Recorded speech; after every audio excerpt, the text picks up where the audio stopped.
Muito bem, meus irmãos, nós vamos então retomar a nossa caminhada. Já há algum tempo nós estamos estudando a Bíblia, usando como roteiro a Confissão de Fé de Westminster. Muito obrigado, Duda.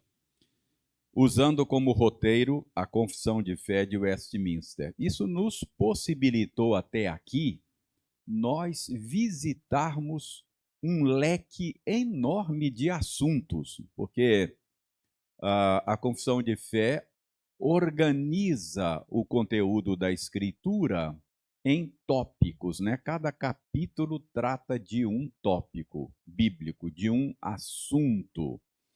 E então foi uma diversidade enorme de assuntos que nós estudamos ao longo dessa caminhada.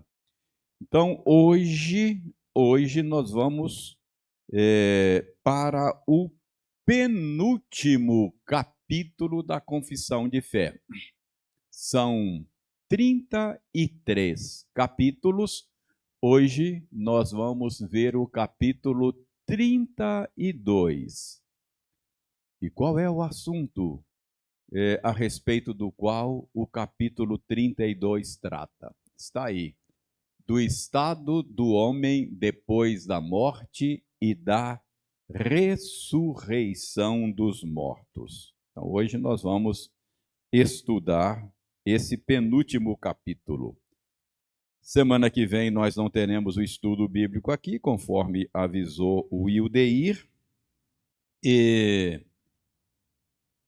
E aí, depois, nós vamos encerrar essa série de estudos e teremos novidade aí nas próximas semanas, não é?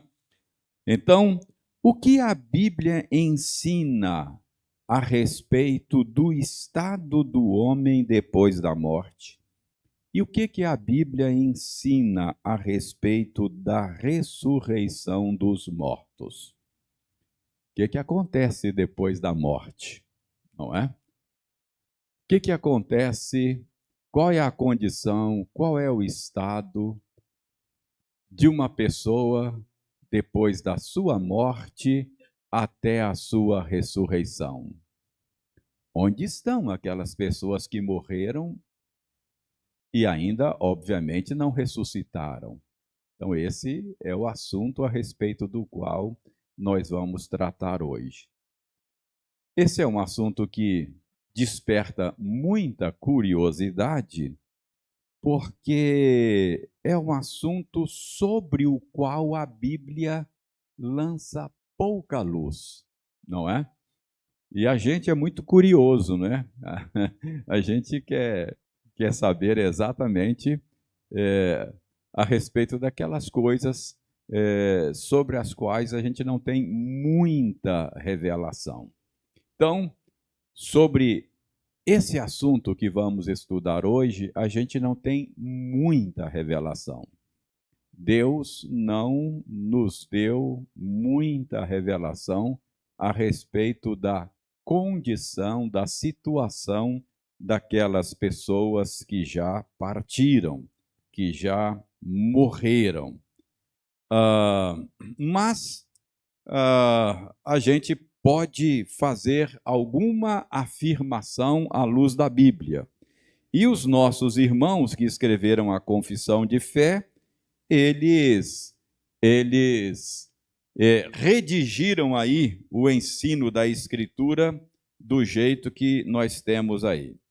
Então, deixe-me ler o primeiro parágrafo e você me acompanha aí silenciosamente a leitura dessa redação. Os corpos dos homens, depois da morte, convertem-se em pó e veem a corrupção. Mas as suas almas, que nem morrem nem dormem, tendo uma substância imortal, voltam imediatamente para Deus que as deu. As almas dos justos, sendo então aperfeiçoadas na santidade, são recebidas no mais alto dos céus, onde veem a face de Deus em luz e glória, esperando a plena redenção dos seus corpos. E continua o primeiro parágrafo. E as almas dos ímpios são lançadas no inferno, onde ficarão em tormentos e em trevas espessas, reservadas para o juízo do grande dia final. Além destes dois lugares destinados às almas separadas de seus respectivos corpos, as Escrituras não reconhecem nenhum outro lugar. Então vamos procurar entender o que os nossos irmãos estão querendo dizer nesse parágrafo e vamos olhar também nos textos da Bíblia para ver onde é que eles tiraram o que acabam de afirmar neste parágrafo. Então vejam lá. Os corpos dos homens, depois da morte, convertem-se em pó e veem a corrupção. Mas as suas almas, que nem morrem nem dormem, tendo uma substância imortal, voltam imediatamente para Deus que as deu. O que acontece na experiência da morte, segundo a Escritura? Irmãos, segundo a Escritura, morte não significa cessação da existência. A pessoa não deixa de existir.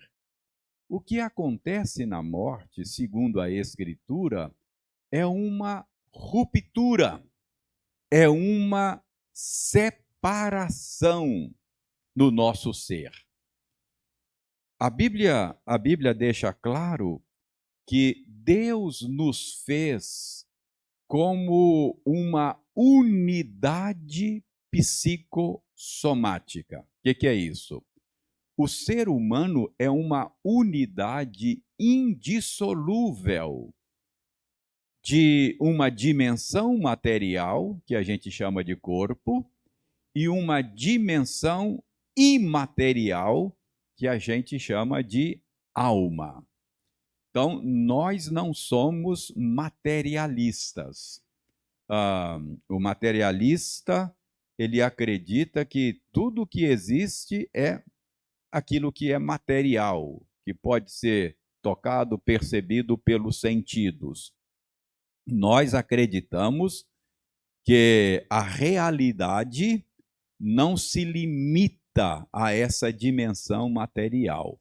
Nós cremos que existe uma dimensão transcendente e que o ser humano, por ser imagem de Deus, ele é uma unidade psicossomática.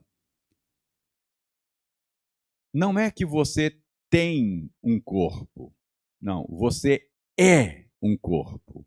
Não é que você tenha uma alma. Você é uma alma, não é? Então, há uma unidade inseparável, indissolúvel, e está de tal modo entrelaçada uma com outra, que a experiência humana é difícil a gente discernir onde começa e onde termina a experiência humana. Por exemplo, existem experiências da dimensão imaterial que reflete na dimensão material. Não existe? Por exemplo, você está ansioso, não é? Ansiedade é um problema da alma, uma inquietação da alma. Tem alguma coisa afligindo você. E essa aflição da alma provoca reações na dimensão material, não provoca? Seu estômago começa a produzir mais suco gástrico do que devia. de repente vai abrir uma ferida na parede do seu estômago, vai abrir uma úlcera, não é? Você fala, é problema é problema psicológico, não é? É problema emocional. Você vai lá no médico, o médico vai dizer, olha, você precisa, não é? Isso é ansiedade. Então, começa na alma e reflete no corpo. Não é verdade? Às vezes também a experiência tem as suas raízes na dimensão física e reflete na alma, não é? Quando eu estou com sono, eu fico irritadiço. Quando eu durmo mal, eu começo a responder mal às pessoas, fico impaciente, não é?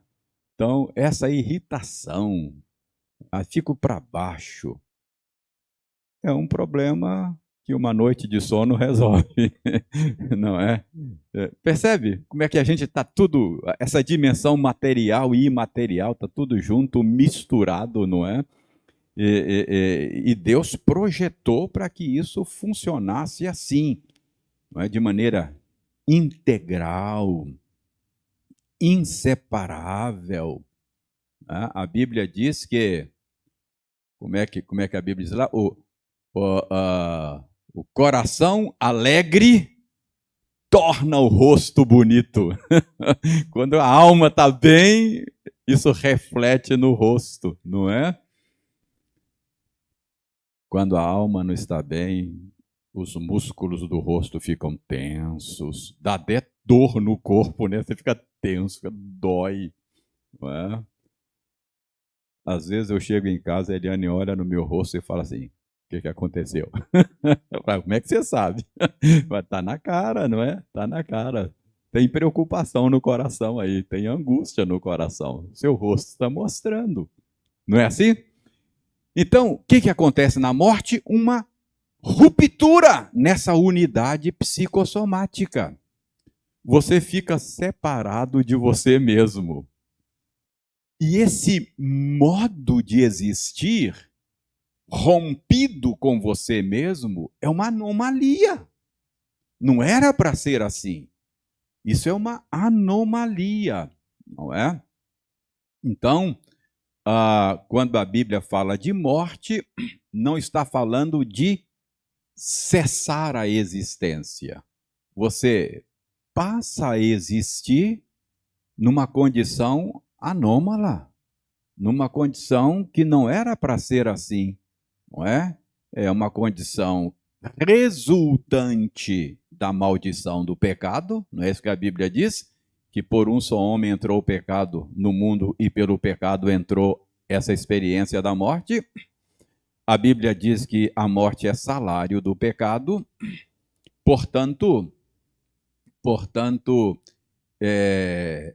esse tipo de experiência, ela é consequência da maldição que Deus impôs sobre nós e ela é temporária, não é? Quer dizer, a gente fica nessa condição durante algum tempo. Então precisa ficar claro o que a Bíblia diz sobre morte. É a ruptura desta unidade. Alguém leia Eclesiastes 12, versos 6 e 7, está aí na tela. Né? Pessoal da técnica aí é rápido no gatilho, parabéns. Então está aí Eclesiastes 12, 6. Ó. Lembre-se do seu Criador antes que se rompa o fio de prata. Isso é uma linguagem figurada, não é? E se despedace o copo de ouro, e se quebre o cântaro junto à fonte, e se desfaça a roda junto ao poço, e o pó volte à terra de onde veio, e o espírito volte a Deus que o deu. Então, a morte provoca esse tipo de ruptura. Nós somos pó e ao pó tornamos na dimensão material e a dimensão imaterial volta a Deus que o deu. Então, é sobre isso que os nossos irmãos estão dizendo aí, não é? Que depois da morte, os corpos dos homens convertem-se em pó e veem a corrupção. Corrupção aí não é a corrupção moral, é corrupção material, se deteriora, se desfaz, não é? Apodrece, é isso mesmo. Então, corrupção nesse sentido aí. Mas, embora a parte material do que somos se corrompe, se desfaz, a parte imaterial, não é? Ela volta imediatamente para Deus que as deu. Então, a visão cristã não é como a visão espírita, por exemplo, né? Que a parte material fica vagando por aí até que possa encarnar-se novamente, não é? Mas esse é o ensino da Escritura. Agora veja bem, as almas dos justos, sendo então aperfeiçoadas na santidade, são recebidas no mais alto dos céus, onde veem a face de Deus em luz e glória, esperando a plena redenção dos seus corpos. Nessa parte desse parágrafo, os nossos irmãos que escreveram a Confissão de Fé estão tratando especificamente da experiência de morte dos crentes, dos justos, daqueles que morrem no Senhor. Mais uma vez eu repito, nós temos muitas perguntas sem respostas a respeito da condição dos nossos irmãos que partiram, porque Deus não nos deu revelação exaustiva sobre a condição deles.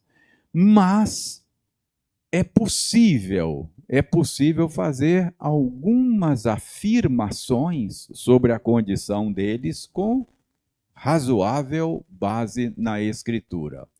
Então, aqui está dizendo que eles são aperfeiçoados na santidade. A dimensão imaterial é aperfeiçoada imediatamente, não é?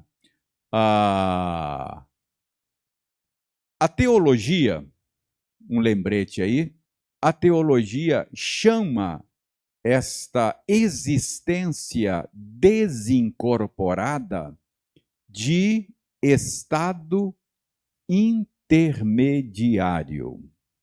Por que a teologia chama tecnicamente essa existência fora do corpo de estado intermediário?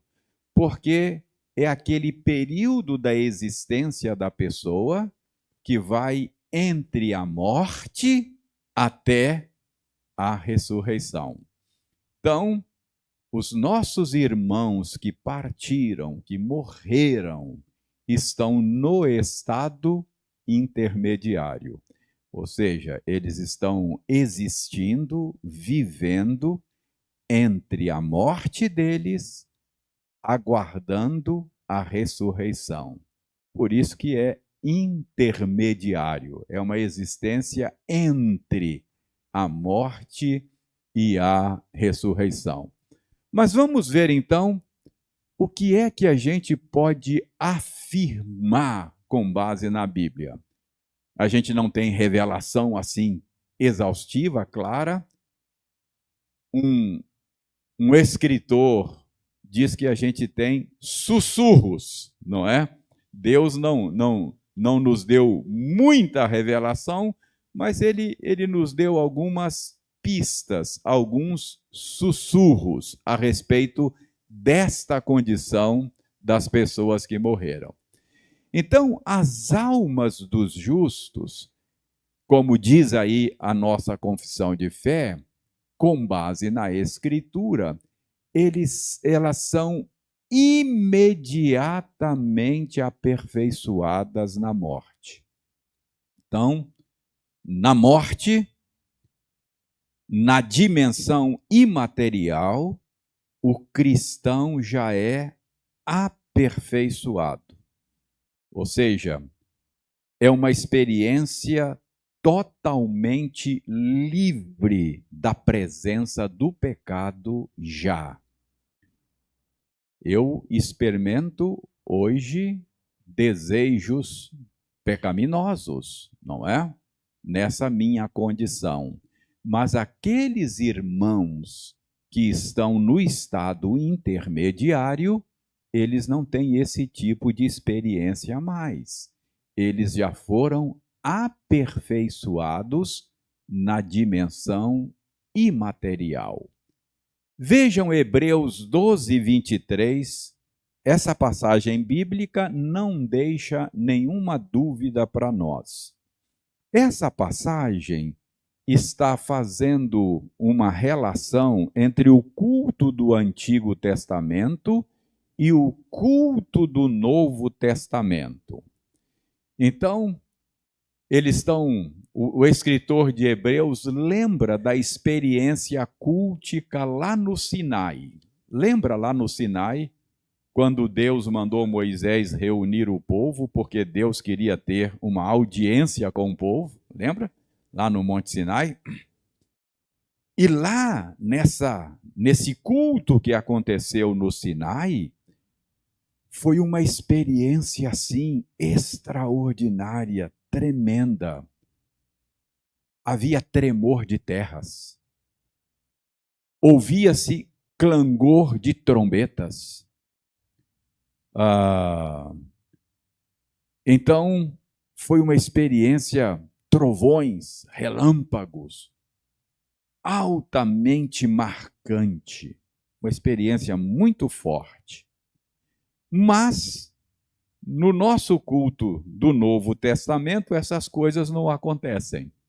Quando a gente se reúne aqui no domingo para cultuar, o prédio não treme, a gente não ouve trombeta tocando, não é? Não tem trovão nem relâmpago. Fica parecendo que a experiência cultica do Novo Testamento é inferior, é menor. Nessa passagem, o contexto está dizendo que não é. Não é. Ele está dizendo que quando nós nos reunimos para adorar a Deus, como fazemos no domingo, nós nos inserimos numa assembleia de adoradores composta de anjos. Então ele fala, você não ouve nada, mas você se torna parte de uma assembleia universal de adoradores composta de anjos, não é? E ele diz aí que nós nos tornamos companhia nessa assembleia dos espíritos dos justos aperfeiçoados. Está ali, ó. Nós nos juntamos à igreja dos primogênitos arrolados nos céus, nós nos chegamos a Deus, o juiz de todos, e nós nos unimos em adoração aos espíritos dos justos aperfeiçoados. O assunto não é culto, o assunto é a situação daqueles que morreram. Mas por essa passagem, nós podemos dizer que eles estão adorando a Deus. Eles estão adorando a Deus, e aí eles são chamados de espíritos aperfeiçoados. Então, é só a dimensão imaterial já aperfeiçoada, adorando a Deus. Então, os nossos irmãos que escreveram a confissão de fé estão dizendo que as almas dos justos elas são aperfeiçoadas na santidade. São recebidas no mais alto dos céus, onde vem a Deus, onde vem a face de Deus em luz e glória, esperando a plena redenção dos seus corpos. O que mais nós podemos afirmar?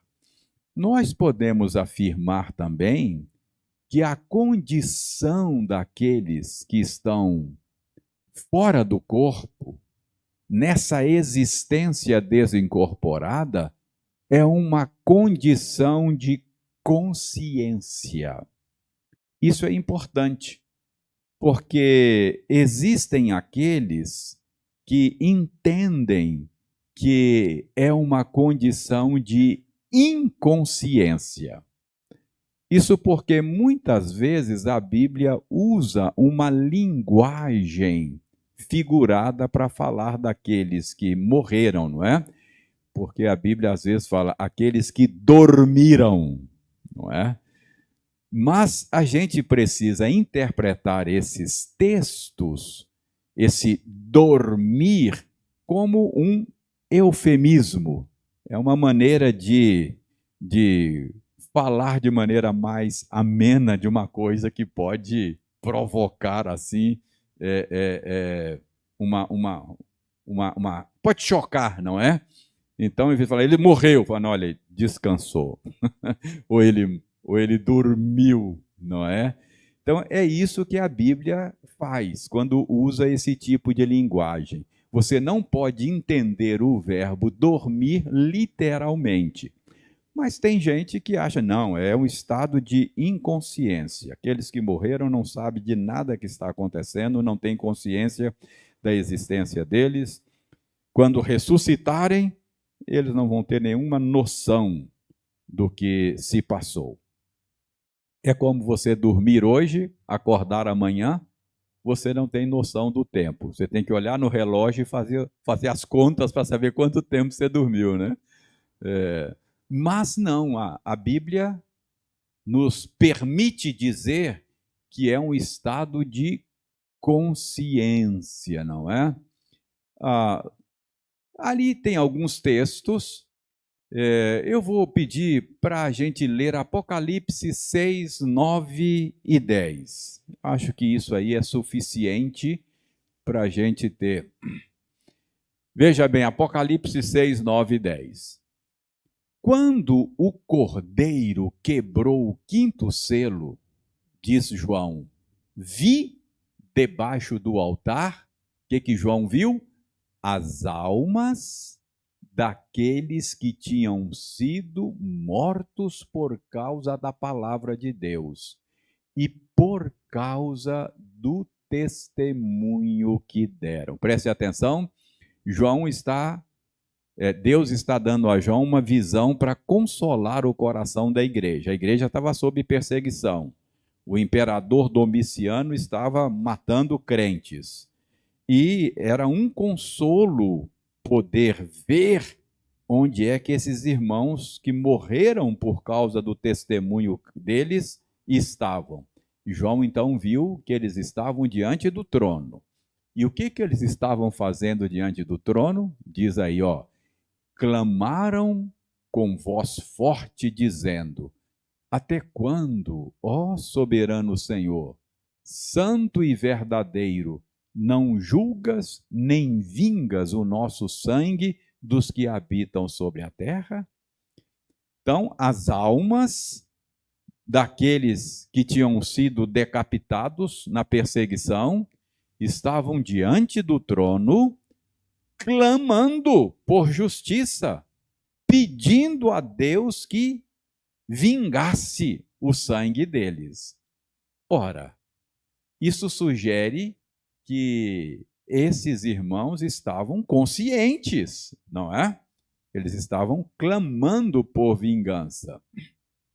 E nós temos aí outros textos, por exemplo, o Filipenses 1:23 é um texto conhecido que Paulo diz que morrer, não é? Partir e estar com Cristo é incomparavelmente melhor. Lucas 23 é aquela parábola do rico e de Lázaro. Eu sei, é uma parábola. Uma parábola não é necessariamente fato, não é? É uma história, uma ilustração, mas uma parábola, embora não seja necessariamente fato, ela é verossímil, não é? Jesus certamente contou algo que corresponde à realidade das coisas. E tanto Lázaro quanto o rico da parábola estão conscientes, não é? O rico faz, inclusive, pedidos ao pai Abraão para que os seus parentes fossem advertidos e avisados na terra. Então, não temos muita luz a respeito, mas podemos dizer, os nossos irmãos estão corretos, podemos dizer que eles estão aperfeiçoados, a Bíblia diz isso, podemos dizer que eles estão conscientes, não é? A Bíblia diz isto, e eles dizem aí que eles estão esperando a plena redenção dos seus corpos. Quando a gente diz que aqueles crentes que morreram já estão aperfeiçoados em parte do ser deles. Estão aperfeiçoados na dimensão imaterial. O corpo foi depositado na terra e viu corrupção, se desfez, se deteriorou. Mas Deus está comprometido em restaurar o nosso ser integral. Ele não vai salvar apenas a nossa alma. Ele vai salvar o nosso ser completo. Ele vai salvar a nossa integridade psicossomática. Então, quando a gente diz que eles já estão aperfeiçoados, não entenda que a salvação deles já esteja completada. Não está. A salvação deles ainda não está completa. Por quê? Porque eles estão aguardando a redenção da dimensão material. Isso é muito importante, porque no imaginário de muito crente, a nossa salvação se completa na morte. Bom, já está com o Senhor, já está completa, já está aperfeiçoado, mas ainda não. Eles ainda estão aguardando a redenção do corpo. A nossa esperança, a esperança cristã, é a ressurreição do corpo. Nós esperamos que Deus redima o nosso ser integral. A redenção da dimensão imaterial para aqueles que morreram acontece imediatamente na morte. Mas a dimensão material só será redimida no último dia, no dia de Cristo. Então, vejam aí Romanos 8, 23. Alguém leia para nós aí, ou está projetado lá, ó. Paulo está falando que há uma dimensão cósmica e futura na salvação. Então ele diz que não apenas nós, mas toda a criação vive na expectativa desse dia final da redenção de todas as coisas. Então, não somente ela, a criação, mas também nós, os crentes, os que temos as primícias do Espírito, igualmente gememos em nosso íntimo, aguardando a adoção de filhos, a redenção do nosso corpo. Então, aqueles que partiram, eles estão aguardando a redenção do seu ser completo. Então, veja bem, A gente não tem muita luz, muita informação, mas Deus revelou o suficiente para que a gente tivesse esperança, não é verdade? Então, a gente já sabe que a dimensão imaterial é aperfeiçoada, a gente já sabe que estão conscientes e estão aguardando a completude da redenção deles, ok? E quanto aos ímpios? Olha, se a gente tem pouca luz a respeito dos redimidos, eu creio que a gente tem menos luz ainda a respeito dos ímpios, sobretudo no que diz respeito ao corpo. Mas, vejam bem, deixa eu voltar aqui. E as almas dos ímpios são lançadas no inferno, onde ficarão em tormentos e em trevas espessas, reservadas para o juízo do grande dia final. Além desses dois lugares destinados às almas separadas de seus respectivos corpos, as Escrituras não reconhecem nenhum outro lugar. Então, veja bem, quanto aos redimidos, eles já estão numa condição de gozo, mas ainda não é tudo, não é? É incomparavelmente melhor, mas a redenção deles ainda não está completa. A mesma coisa a respeito das almas dos ímpios. São lançadas no inferno, onde ficarão em tormentos e em trevas espessas, reservadas para o juízo do grande dia final.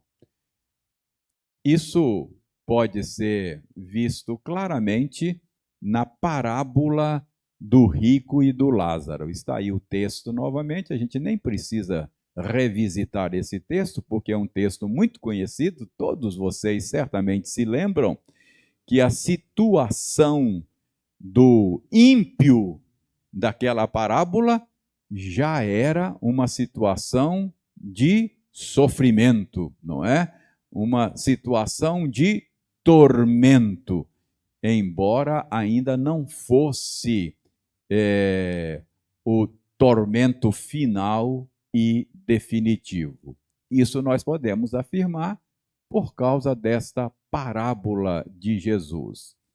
E os nossos irmãos fazem questão de dizer que, além desses dois lugares destinados às almas separadas de seus respectivos corpos, as Escrituras não reconhecem nenhum outro lugar onde estão pessoas desincorporadas.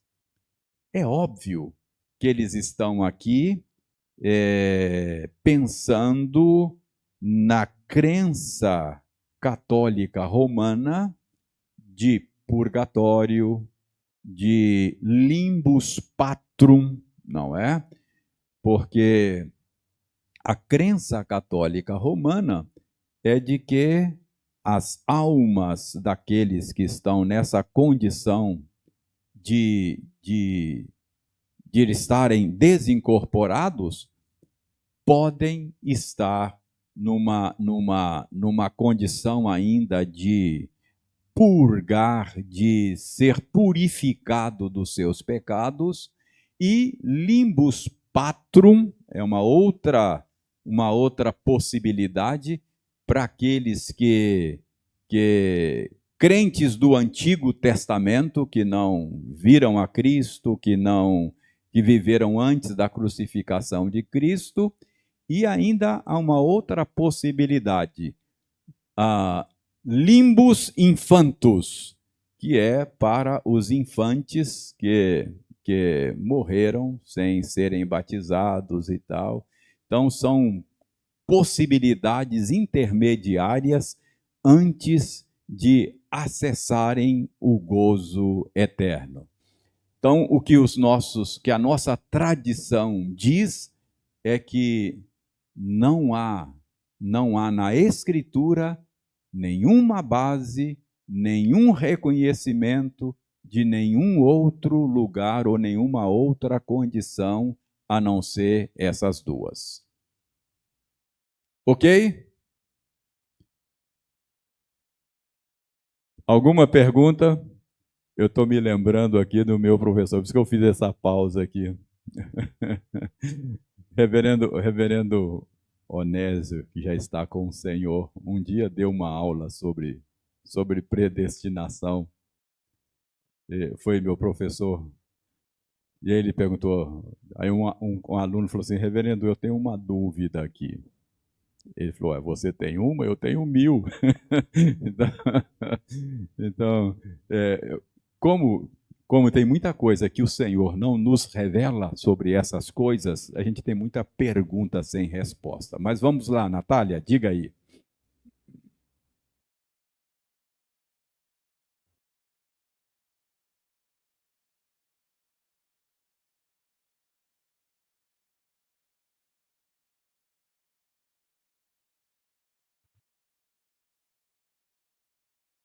Olha, eu não sei exatamente se é o mesmo lugar, não é? Porque os ímpios ressuscitarão, nós vamos ver aqui.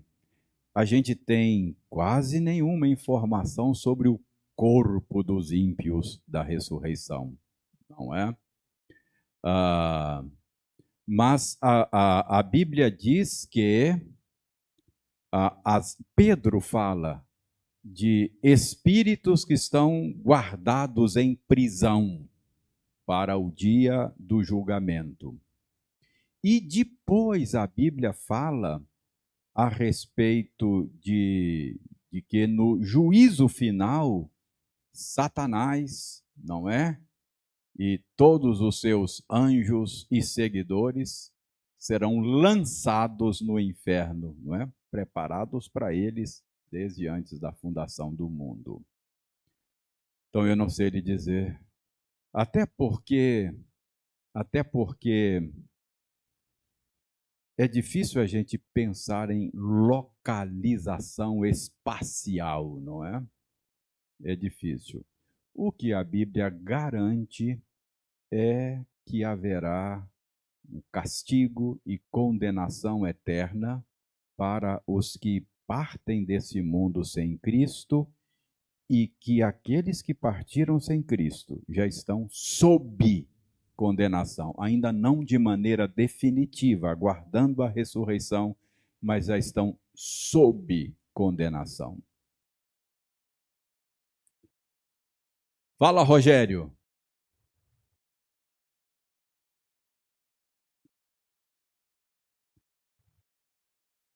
Pois é, essa pergunta normalmente ela é feita pensando depois, não é? Na ressurreição. Essa é uma pergunta que se faz. A Bíblia não diz, eu não sei lhe dizer, mas eu tenho um palpite, tá? Eu creio que nós nos identificaremos. Creio que temos a identidade. A preocupação das pessoas que fazem essa pergunta, Rogério, é dizer, mas aí, reverendo, se eu não vir lá, não identificar lá, gente querida minha, de repente o céu vai deixar de ser céu, eu vou ficar triste lá, não é? Eu quero ver os meus queridos lá. Eu creio que para essa nossa inquietação, Jesus poderia dizer: vocês erram não conhecendo as Escrituras nem o poder de Deus. Errais não conhecendo as Escrituras nem o poder de Deus. Quando é que Jesus disse isso? Quando perguntaram para ele assim, algumas pessoas que não criam na ressurreição e quiseram fazer uma pegadinha para Jesus, né? Falou assim: Senhor, diga aí para nós. Tinha uma mulher que casou-se e ficou viúva. Depois ela casou com o cunhado dela, a lei do levirato, né? Depois ficou viúva, depois casou de novo. teve 7 maridos. E aí, na ressurreição, ela vai ser mulher de quem?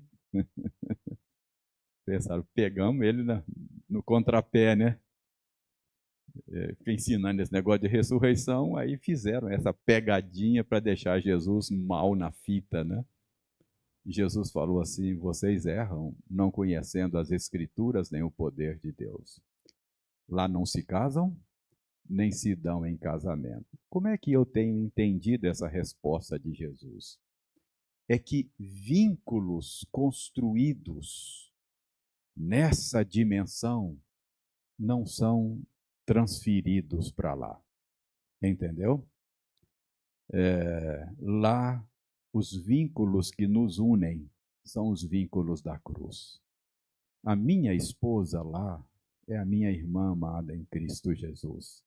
Esse vínculo que me une a ela, o vínculo conjugal, ele é temporário, transitório.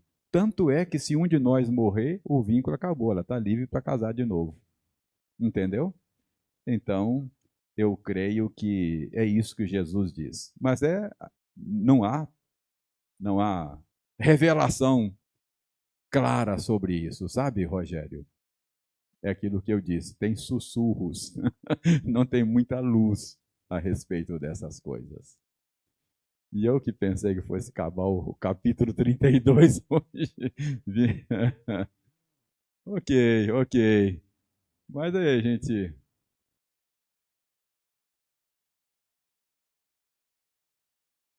Oi.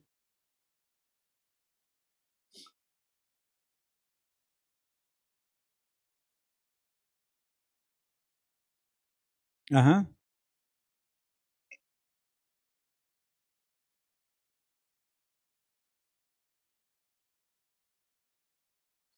Eu acho que sim. Eu acho que nós teremos algum tipo de lembrança.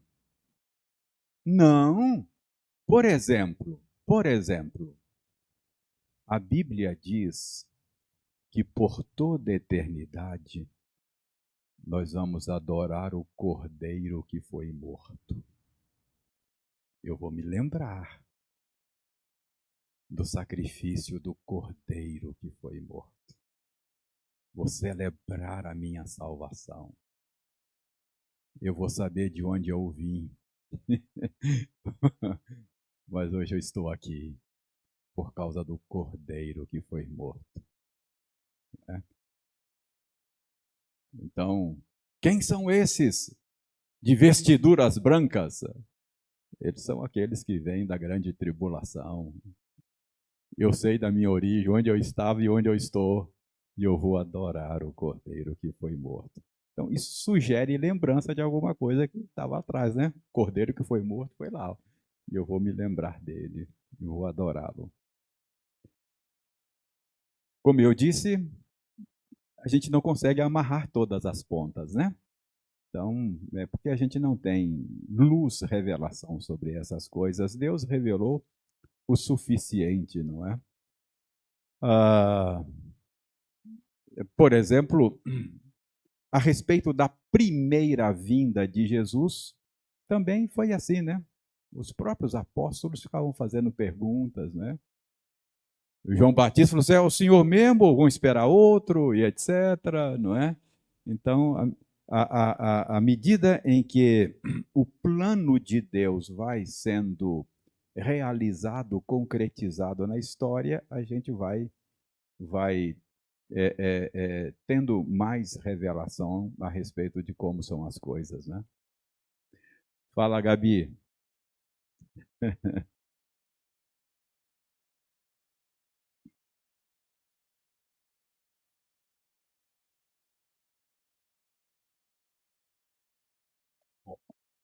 Ótimo. Aham. Entendeu aí, Rogério? É mais uma passagem.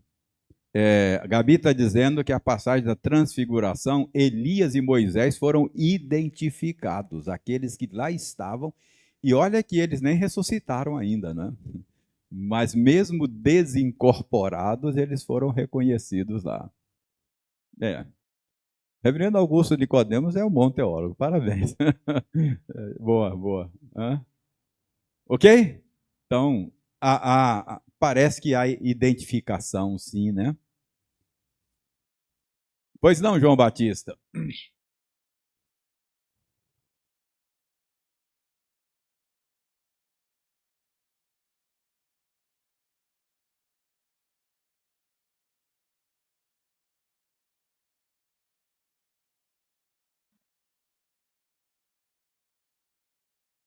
Aham.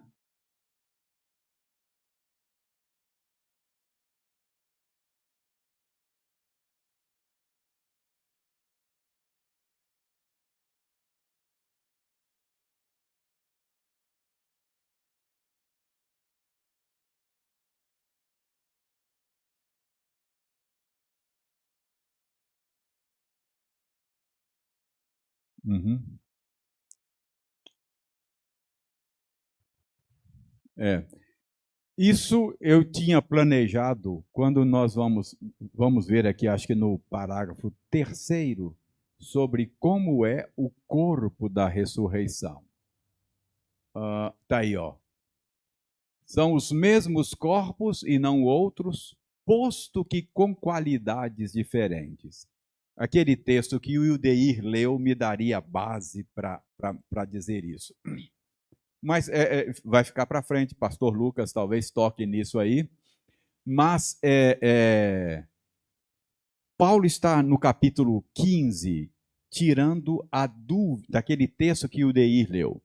A dúvida era a seguinte: se o nosso corpo se desfaz, se deteriora, então como é que vai ter outro corpo? Que corpo é esse? Como é que é esse corpo? Aí Paulo fala: vocês são insensatos, né? Paulo chama de insensatos, né? Vocês são insensatos, né? Quando você joga uma semente na terra, ela também se desfaz, não se desfaz? Se desmancha. O fato do nosso corpo se deteriorar não é argumento contra a ressurreição. É assim mesmo. Você joga uma semente lá, ela se desfaz. Mas no lugar dela surge algo diferente. Diferente, mas da mesma natureza. É a mesma semente. Se é semente de manga, vai ser pé de manga. A semente sumiu. Você pode procurar a semente, você não vai achar mais a semente. Procura lá. Não tem. Então, é a mesma semente, da mesma natureza, mas algo diferente. Então, ele diz: assim também é o corpo da ressurreição. Porque Deus dá corpo às criaturas conforme o papel delas no mundo. Então, ele fala, uma é a carne dos peixes, outra é a carne das aves.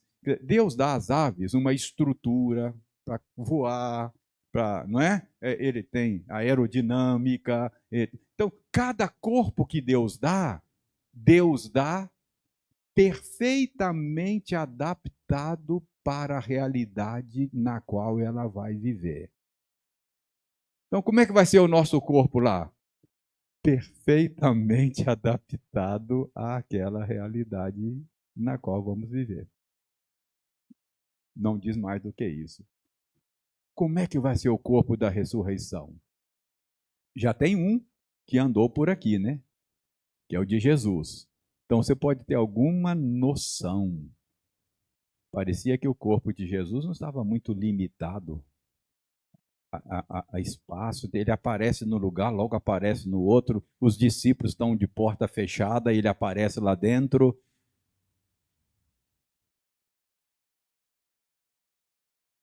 Jesus comeu no corpo ressuscitado.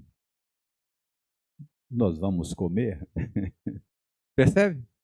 Então, não tem, a gente tem pistas, não é? Mas é o corpo perfeitamente adaptado.